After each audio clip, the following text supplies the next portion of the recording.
ചോദ്യം ചോദിക്കാനുണ്ട്. ആരപ്പൻ ആരാണ്? Hello sir, good evening sir. എനിക്ക് 2 ചോദ്യങ്ങളായിട്ടാണ് ചോദിക്കാനുള്ളത്. ഒന്ന്, സാർ മുമ്പേ പറഞ്ഞു കാണാതെ പഠിച്ച ചോദ്യങ്ങൾ ചോദിക്കരുതെന്ന്. അപ്പം ഞാൻ തീർച്ചയായിട്ടും ഞാൻ ചോദിക്കണമെന്ന് വിചാരിച്ച് വന്നതല്ല, പക്ഷേ വളണ്ടിയർലിയായിട്ട് തോന്നുന്നതാണ്. അപ്പം ഇവിടെ വേദിയിൽ സാറ് ആദ്യമേ ഇൻട്രോഡക്ടറി സ്പീച്ചിൽ പറഞ്ഞു, ഫസ്റ്റ് ഓഫ് ഓൾ ഞാനൊരു കോട്ടയംകാരനല്ല. ഞാൻ രഹസ്യമെല്ലാം ചോർത്താമെന്നാണ്. അപ്പൊ സംഘാടകരെ ഞാൻ ഇറക്കി വിടുന്നെങ്കിൽ ഇറക്കി വിടട്ടെ. അപ്പം ഫസ്റ്റ് ഓഫ് ഓൾ ഞാൻ അഭിമാനിക്കുന്ന കേരളത്തിന്റെ നെല്ലറ എന്ന് വിശേഷിപ്പിക്കുന്ന കുട്ടനാട്ടിൽ നിന്നാണ്. കുട്ടനാടിന്റെ ഹൃദയഭാഗമായ പൊളിങ്ങന്നിൽ നിന്നാണ് ഞാൻ വരുന്നത്. എവിടെയെങ്കിലും അല്ല, പൊളിങ്ങന്നിലെ ഒരു കുഗ്രാമമായ കണ്ണാടി എന്ന് പറയുന്ന ഗ്രാമത്തിൽ നിന്നാണ് ഞാൻ വരുന്നത്. അപ്പം ലേബർ ഇന്ത്യയെ പറ്റി സാറ് സംസാരിച്ചപ്പോൾ ഞാൻ വിചാരിക്കുകയായിരുന്നു, 1990-കളിൽ ഞാൻ 10ാം ക്ലാസ്സിൽ പഠിക്കുമ്പോൾ അഭിമാനത്തോടുകൂടി ലേബർ ഇന്ത്യ വായിക്കുവാൻ ആഗ്രഹിച്ചിരുന്നു. അന്ന് 4.25 രൂപ, ഇന്ത്യൻ റുപ്പി 4.25 രൂപ വരുന്ന ലേബർ ഇന്ത്യ മാസമായി കൊടുക്കാൻ എൻ്റെ പേരൻസിന് ഇല്ലാത്തത് കൊണ്ട് അത് വാങ്ങിക്കാതെ എൻ്റെ സഹപാഠികളിൽ നിന്ന് വാങ്ങിച്ച് വായിച്ച ചരിത്രവും എനിക്കുണ്ട്. അപ്പം തീർച്ചയായിട്ടും അങ്ങയുടെ അഭിമാനത്തോടെ ഓർക്കുന്നു അതെല്ലാം. അപ്പം തീർച്ചയായിട്ടും ഇന്ന് ഈ നിമിഷത്തിൽ ആ 4.25 രൂപ 90-കളിൽ കൊടുക്കാനില്ലാതിരുന്ന ഞാൻ ഈ പെർത്തിൽ ഇന്ന് നിൽക്കുന്നതിൽ ഞാനും അഭിമാനിക്കുന്നു. അപ്പൊ സാറിനോട് ചോദിക്കാനുള്ളത് 2 ചോദ്യങ്ങളാണ്. ഒന്ന്, സാറ് ഈ ലോകം മുഴുവൻ കണ്ട ഒരാളാണ്. അപ്പൊ ഈ കണ്ട ഒരാള് ഇന്ന് ഈ വേദിയിൽ പറഞ്ഞു, എന്നെ ജപ്പാൻകാരെ വിളിക്കുന്നു, യൂറോപ്പ് മുഴുവൻ വിളിക്കുന്നു, അവിടെയൊന്നും പോയില്ല. സാറ് ഈ പെർത്തില് ഇവിടെ വന്നു. അപ്പൊ ഒരു കോട്ടയം ക്ലബിന്റെ പരിപാടിയിൽ വന്നു. ഞാൻ കോട്ടയംകാരനല്ലാത്തതുകൊണ്ട് ചോദിക്കുകയല്ല, എങ്കിലും ഇത്രയും 1991 ഏഷ്യാനെറ്റില് അങ്ങയുടെ സഞ്ചാരം 2001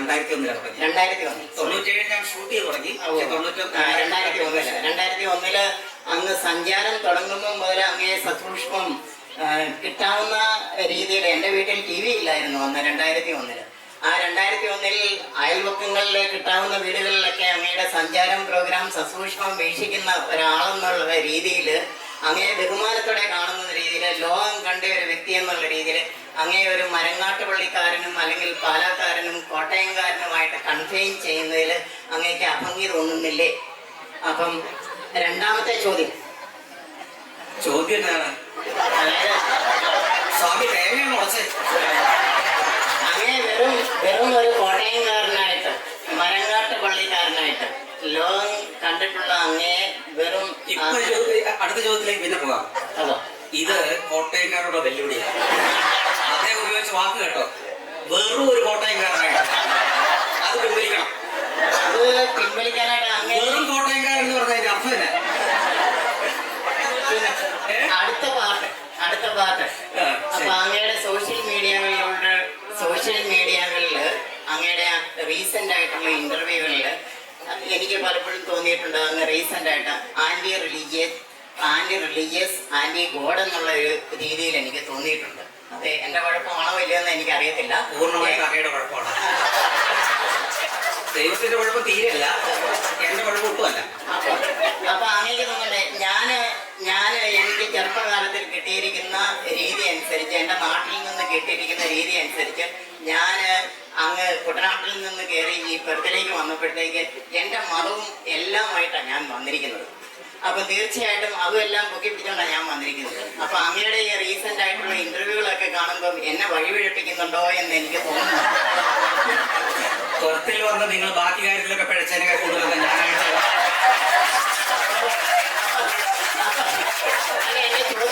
എന്റെ ചോദ്യം മുഴുവനായിട്ടില്ല. അപ്പൊ ഇത്രയും റോൾ മോഡൽ കാണാതെ പഠിപ്പിച്ചോട്ട ചോദ്യം മാത്രം ചോദിച്ചാൽ മതി.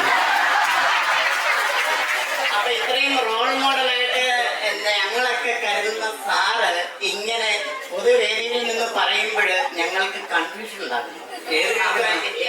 ഞാൻ പറഞ്ഞില്ലേ, പല കാര്യങ്ങളിലും ഞങ്ങള് നാട്ടിൽ പഠിച്ച് ശീലിച്ചതുമായിട്ടാണ് ഇങ്ങോട്ട് വന്നിരിക്കുന്നത്. അപ്പൊ ശീലിച്ചു വന്നിരിക്കുന്നതിനെ ഞങ്ങൾ തള്ളി പറയണോ അതോ ഞങ്ങൾ സ്വീകരിക്കണോ എന്നുള്ളത് ഞങ്ങൾക്കിപ്പോ ഒരു സന്ദേഹം. കേട്ടതനുസരിച്ച്, പഠിച്ചതിനനുസരിച്ച്, പുതിയ അനുഭവങ്ങൾ നേടിയതിനനുസരിച്ച് നമ്മുടെ ബുദ്ധിയും യുക്തിയും അപ്ലൈ ചെയ്യുക. അതാണ് അതിനകത്തുള്ളത്. ഞാൻ എൻ്റെ ജീവിതത്തിലെ യാത്രകളിലൂടെ, അനുഭവങ്ങളിലൂടെ, വ്യക്തികളെ പരിചയപ്പെട്ടതിലൂടെ, അവരിൽ നിന്ന് കേട്ടതിലൂടെ, ഞാൻ നേരിട്ട് മനസ്സിലാക്കിയതിലൂടെ ഒക്കെ രൂപം കൊണ്ട ഒരു വ്യക്തിയാണ് ഞാൻ. ആ വ്യക്തി ചിലപ്പോ എൻ്റെ മുത്തശ്ശി, എൻ്റെ വല്യമ്മ എന്നെ മടിയിലിരുത്തി പറഞ്ഞു തന്ന ചില യാഥാർത്ഥ്യങ്ങളിൽ നിന്ന് വ്യത്യസ്തമായതായിരിക്കാം ഞാൻ അനുഭവിച്ചിട്ടുണ്ടാവുക. അപ്പൊ അതിനനുസരിച്ചാണ് എൻ്റെ ചിന്തകൾ, ആശയങ്ങൾ രൂപപ്പെടുക.